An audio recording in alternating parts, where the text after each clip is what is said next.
My name is Fraser Boyle, and I am the co-writer of Mother Goose, and I'm also playing Mother Goose. And I'm Ken Alexander. I'm the other co-writer and directing the show as well.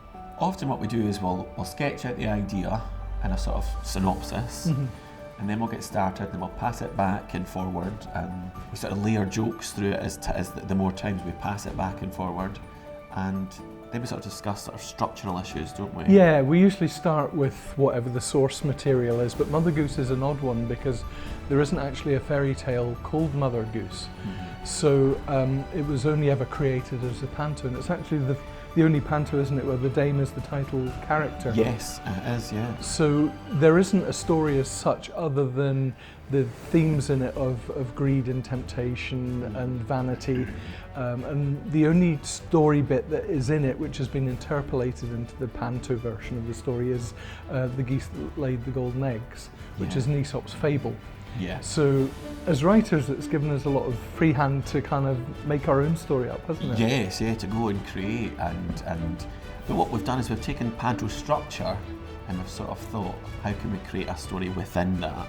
Yeah. And that's then sort of nailed it down, because I sometimes think when you've got no story, it can go wild, you know. Yeah, I think we've actually ended up with quite a good story, haven't we? Yes. Which I really like it anyway. Yeah, me too. We used a wee bit of my family history in it as our starting point.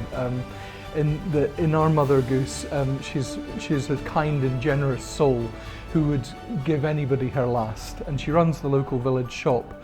And they're going through a cost of living crisis in the village, so she's given everything away. So this is kind of very loosely based on my great-grandparents, who during the 1930s depression had a bakery in Shettleston.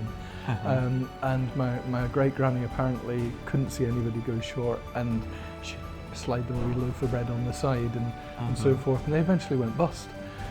Poor old Mother Goose ends up on her uppers until a stroke of luck with the golden eggs. Yes, just at the last moment, yeah.